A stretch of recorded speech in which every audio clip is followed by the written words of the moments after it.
મને ગેસ એસિડિટીની તકલીફ છેલ્લા 15 વર્ષથી. છેલ્લા 15 વર્ષથી હતી ને મેં એલોપેથિક દવા લગભગ પહેલાં શરૂઆતમાં 5-6 વર્ષ કરી. બરાબર. પછી એનાથી ફરક ન પડ્યો એટલે પછી એલોપેથિક દવા તમે બંધ કરી દીધી. મુંજારો ભાઈ આવી રીતે તમારે કેટલી વાર જવું પડતું હોસ્પિટલે પહેલા? અવારનવાર જવું પડતું. અવારનવાર જવું પડતું. થાય વધારે આવે. सब सुख रहे तुम्हारी शरणा, तुम रक्षक का हो को डरना, संकट हरे मिटे सब पीरा, जो सुमरे हनुमत बल पीरा। અમૃત આયુર્વેદાલય કેન્દ્રમાંથી વિપુલ દોશી વાત કરું છું, રાજકોટથી. અત્યારે આપણી સપોઝ પોરબંદરથી નારણભાઈ આવ્યા છે. આજથી લગભગ ગયા વર્ષે આપણી પાસે આવ્યા હતા ઓગસ્ટ મહિનામાં. ઓગસ્ટ મહિનામાં આપણી પાસેથી એમણે 1.5 મહિનો દવા લીધી હતી.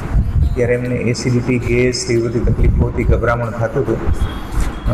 આપણે એમના મોઢે જ સાંભળીએ કે એમને શું તકલીફો હતી, કેટલા ટાઈમથી હતી, એમના માટે એમણે શું કરેલું હતું અને અહીંયા આપણી પાસેથી એમણે કેટલો ટાઈમ દવા લીધી અને એમને શું ફરક દેખાય છે.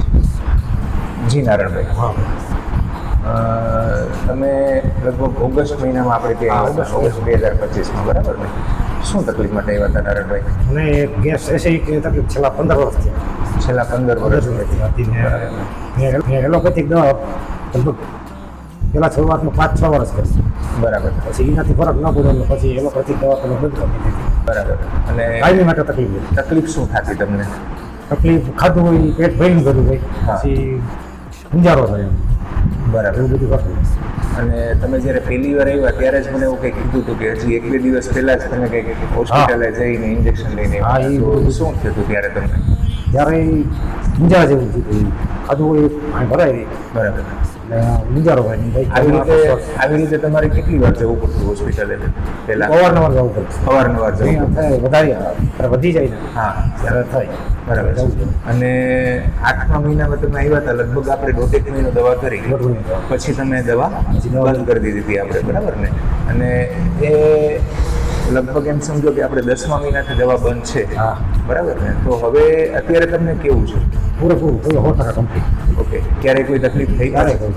અને ક્યારેય પાછું દવાખાને જવું પડ્યું? હા, એવું ગભરામણ ક્યારેય. થતી એવું હા, એ કંઈ? કોઈ ચીજ. આમ એકદમ સારું થઈ ગયું લાગે? 100% ફેર થઈ ગયું છે. આજે પાછી તમે કંઈક સર્વાઇકલ પ્રોબ્લેમની હિસાબે એલોપેથી હા, દવા એ લીધી. એલોપેથિક લીધી એની લીધે થોડીક એના હિસાબે પાછી પેટમાં ગડબડ છે એટલે પાછા પેનકિલર લીધી એના કારણે. પેનકિલર લીધી એના કારણે, બરાબર છે. કંઈ વાંધો નહીં, એ તો બહુ નોર્મલ વસ્તુ છે, એ સોલ્વ થઈ જશે, કોઈ ચિંતાની વાત નથી. પણ આપણા માટે સારું એ છે કે તમે લગભગ ઘણા વર્ષોથી જે હેરાન થતા હા, હેરાન થતો હતો. હતા એમાં એકદમ સારું થઈ ગયું છે. આપણે એવી પ્રાર્થના કરીએ ભગવાનને કે ફરી પાછી તમને આવી કોઈ તકલીફ ઊભી ના કરે ને પાછું તમારે ક્યારેય અમારું મોઢું ન જવું પડે. સારું, જય દ્વારકાધીશ.